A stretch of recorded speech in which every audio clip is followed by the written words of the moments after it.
салом бинандагони азиз ва хуш омадед ба барномаи ахбори озодӣ. имрӯз 4 апрел аст ва шуморо ба тамошои ин хабаргузоришо даъват мекунем.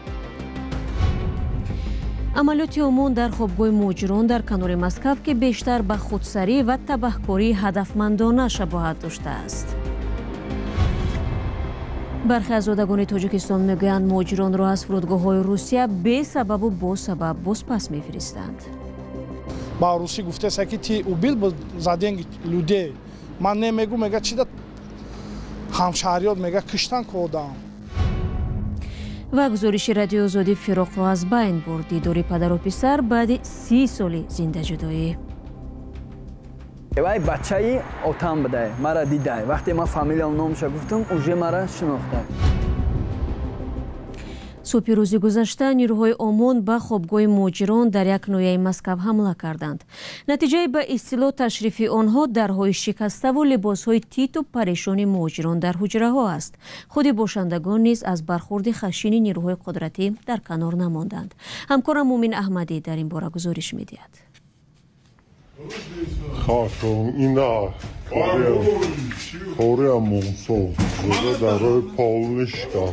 صبح روزی 3 اپریل کارمندان امان روسیه به هیچ آگاهی به خوابگاه مهاجران تاجیک حمله کرده درها را شکستند. بیش از 60 مهاجر را برای تفتیش سندها با خود بردند. در نوارها دیده می شود که آنها دست به پشت هم حرکت دارند. مهاجران گفتند که شیوه رفتار کارمندان پلیس با آنها خشن بود. به گفته آنها شماره کمی را با جریمه رها کردند ولی قرار اخراج اکثریت صادر شده است. مهاجرانی که جریمه شدند میگویند با ترس زندگی دارند. уже دیگه نمیدونم با کجورا برام با کجورا برسم دیگه. даже до магазин рафтан тарсида мерай дики нақапана гуфтан. میدونم چی روز اومد چی آورم با میدیده سکست همه مردم ایقا خواهند و دیسین ایقا گفت شورید نمیدونم مجبوریم برین دیگه. دوری داکمین نداری که همه را سرکستیم مقصد. دودان ما او روز قپیدن پاژیزم دپارتاسیا زدن میگم ای چی سبب زدین میگه که می فرامون میکنیم در دست خمونه. در عکس و نوارهای دیگری دیده می شود که مهاجران دست به پشت روی زمین خوابیدند. فشار بالای مهاجران تاجیک از 1 سال پیش سخت شده بود. پس از حمله به کراکوس که در آن تاجیکان گمان بردانسته شدند، فشار شدیدتر شده است. дар фурудгоҳи Шереметьевои Москав телефонҳои муҳоҷирон тафтиш карда мешаванд. дар ин бора ба лояи Мигрант Медиа як шаҳрванди Қирғизистон нақл кард. ӯ гуфтааст рӯзи 27 март вориди Москав гардида 13 соат дар фурудгоҳ нигоҳ дошта шуд. ба нақли ин мард нирӯҳои амниятӣ на танҳо ҳуҷҷатҳо ва аз тариқи махзани маълумот ӯро санҷиданд, балки телефонашро низ барои тафтиш гирифтанд.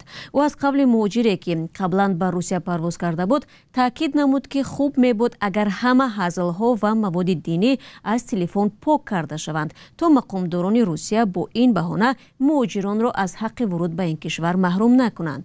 ин мусоҳиба афзуд ки 10 сол боз дар Русия кор мекард ва боре ҳам бо қонун мушкил надошт.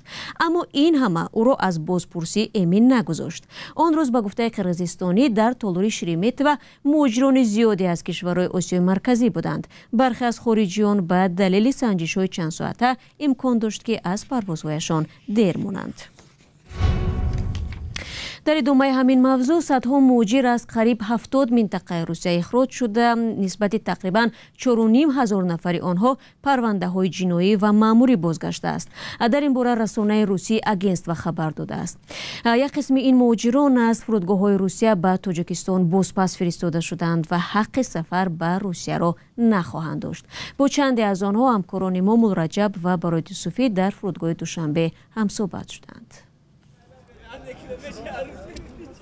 ذکریالله سیدوف 31 مارت از شهر دوشنبه به مسکو پرواز کرد. میگوید در گذشته هنگام سفر به روسیه مشکلی نداشت، اما این بار او را از فرودگاه ونوکووا پس گرداندند. نوبت خاتمه دورم میپرسن که مثلا مقصدی اومدن چیه مقصد اومدن برای کار اومدگی فلان آدرس هم جای خوب جای کار هم ماشا فهمیده که این انجام دادیم اینم خیلی کار میکنیم اینم پیش نمیادم اومدیم یادم مرا در ایرپورت در بیرش داد کیسه اوجه او قریب یا 10-12 ساعت چند مرا داد کیسه تلفنمون گرفتگان نمیتونن تلفن خلاص اوجه باید کمش ده 6 ساعت دیگه داد کردیم گرفتم با چقتی سه امو ایدوری ایرپورت مو واپس برمگی نیستیم با 3 متر رفتیم یا جو 3 متر خیلی چیه که کابینت بوده اونجا محکم کردن یا 8 تا 10 تا توجیک بدم توجیکا را میارن دپورت کیسان با گرفته آورده سن که ما یک نیم روز قریب در اونجا بودیم خوراک پروگ میتن همش 100%. بعد قریب 2 روز ذکری الله را با هواپیمای سامان ایر به دوشنبه فرستادند. در روسیه برایش نگفتند که سبب رانده شدنش چیست. به سفارت این کشور در دوشنبه هم مراجعت کرد اما بی نتیجه. در سند اخراجش نوشتند او درباره سبب ورودش به روسیه معلوماتی نادرست پیشنهاد کرد. ادعایی که این جوان آن را قبول ندارد. ما چیکار کردیم که شما را دپورت کردیم یگون حجتونو تو ره پاتین نکردیم چیکار کردیم گپ زنیم میگیم که یگون کس ما را پرسید خواهی ما خیلی پرابلم کردیم ما را دپورت کردن بس پریچتا ما را دپورت کردیم خیلی 10 نفره اینم بعد سمایلوتی ما قریب 10 رسی دیگه اومد او را جواب میتن توجیکا را جواب ندادیسم مجبور شدن مقصد توجیک بدن که مثلا پیشتمی پرابلم کشیده بود همه این توجیکا را چیکیسن چشم دیدن ندارم جای کوروی کردیسن. قیامالدین فخرالدینوف را نیز به روسیه راه ندادند و 2 مارس از فرودگاه ونوکووا به دوشنبه بازپس فرستادند. او 22 سال است که به مسکو رواق داشت. میگوید در این مدت هرگز قانون را پایمال نکرده است اما مرزبانان روسیه این را به نظر نگرفتند. جمع کردن ایرسی ما 8 آدم گرفتن تای پادوال بردن فیسبه پراورکا کرد خیلی درو وردن ولی اینا بلوگرها گپ میزنن که دروغای خیلی یگان دروغ نیست هم اشراف بردن تای پادوال فیسبه خیلی دپالنی تلی پراورکا است هم درو مدن خیلی تلفن را ایکیا میگه میدروه یک آدم میپرسه چی میگه شما خیلی مقصد آدم کشته لیش نه ما خدمت پرسیدم میگه با روسی گفته است که تی اوبیل زدنگ لوده من نمیگم میگه چی همشهریات میگه کشتن که آدم خیلی خیلی وای کردن گرفتن 8 ساعت چند ساعت پایان دمان کردن گرفتن با بالا بردن محکم کردن 26 ساعت دیگه ابرادن روی کردن به یگان سبب به یگان اساس. بعد از حمله تروریستی در مسکو که مقامات روسیه مهاجران تاجیک را در آن متهم کردند، ریدها در روسیه سخت‌تر شد. به نوشته بنگاه خبری اگنس و پلیس تقریباً در 70 منطقه روسیه علیه مهاجران رید گذرانده است. این نشریه می‌نویسد نزدیک 2000 شهروند خارجی از روسیه اخراج شدند. معلوم نیست که چقدرشان تاجیکستانی‌ها هستند، ولی اصابت سر راهی با مهاجران معلوم است که در میان اخراج شده ها شهروندان تاجیکستان کم نیستند. از جمله 5 همسایه نور محمد را از روسیه راندند. و اینجا همش بودم ماشین تاجیکستان اونش تاجیک بود. همش قپیدن 5 کس بود 5 تیم دیپورتاسیون کردن روی کردن. خود خانش اومدمش. یادش اومد سراغ خدمت رفت. صرف نظر از این وضع نور محمد راهی روسیه است. امیدوار است که سرنوشت همسایه ها به سر او نمی آید. برای سالهای 2025 مقامات تاجیکستان میگویند برای حمله کراکوس بستن راه مهاجران به روسیه نادرست است. شهنازه نادری معاون وزیر مهنت و مهاجرت 29 مارس در انجمن بین المللی اقتصادی اتحاد دولت‌های مستقل خواست دشمنی نسبت به همدیگر افزایش نیابد. نادری همچنین خواستار آن شد که باید با فرمایشگران حمله با کراکوس مبارزه برد، نه با مهاجران مهنتی. مهاجران بازگشته از روسیه حاضر نیستند در نزد دوربین صحبت کنند، اما حداقل 2 نفر آنها در صحبت بدون ثبت گفت ریدها در روسیه سخت شده است و مجبور شدند به تاجیکستان برگردند. صرف نظر از بد شدن وضعیت، مهاجران تاجیک روسیه را رها کردنی نیستند. پاسخ اکثر آنها چنین است: نیمه مثلا خشلات او مثلا سیل اومد سیل از تشنه است که بار یشی راست که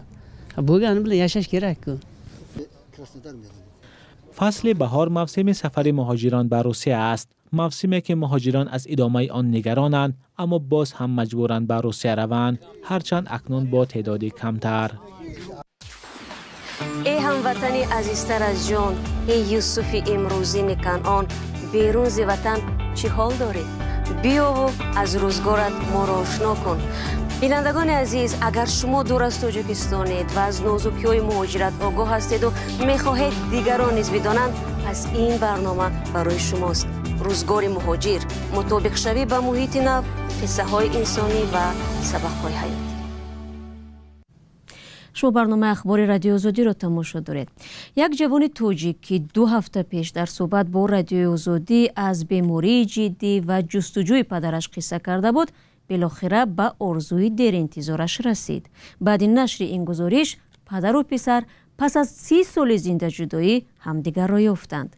حالا جمشید دهقانبایف امیدوار است که از این پس از حضور پدر به بهره نمیماند. شلای عبدالله موضوع را ادامه می‌دهد. لحظه واخوری پدر و پسر بعد 30 سال در شهر جیزخ ازبکستان. پدر ما دیدم با آغوش گرفتم، چه که داخلم در کار بود با آغوش گرفتم، حالی ما بوش تیر نکردم، 2 شب برش استادم. جمشید 38 ساله سالها باز نشانی از پدر میجست. میگوید پدرش او را در طفلی گذاشت و رفت. مادرش هنگام نورسی او از بیماری درگذشت.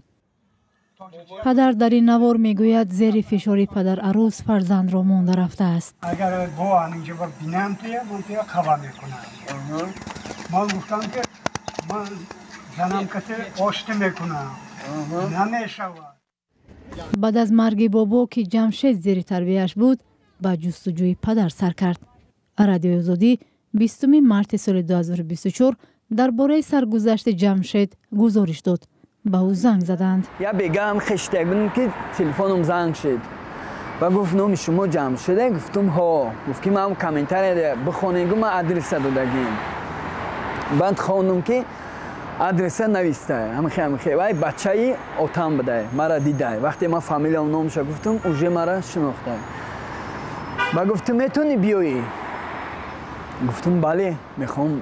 گفتم صورت چرا کنی؟ گفت که نه این صورت ما رو نمیکنم، بیاگو ما تو را انتظار میشیم.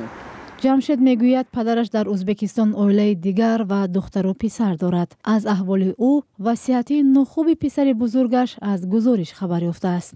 ای من عذر پرسیدنی که ما تو را نگاه نکردم، مثال از دسترخوان من سیر نکردی، مثال نان ما را نخوردی. اینجا نواری که مرا دیده 3 شبانه روز گفت باور کنی اگر خواب نرفتم راحت پایدم.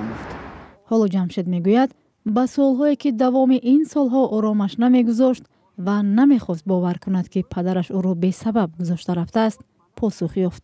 مرا گفت مرا ببخش بچم، من امکان نداشتم. گفت مرا زدن، گفت مرا پیش کردن، دفشه گفتم. من حتی تو دیدمالیات که پایده رفتم که ترا یک بار با آغوش گیرم. با گفته او یگانه مانعی با هم آمدن پدر و پسر راه دور و وضع صحتی جمشید است. و یک از باید پاسپورتی انا خارجی کردن، این زگران کردنش در کار. من باشم باید رفتنم در کار. نو مبلغی من پذیری نمیشد برای اونجا رفتن. هم اونجا رفتن من میتونم رفتن که من اینجا دکترو نگاه میکنن، مثال دارویی که من در کار اوجا پیدا کردن ناممکن است.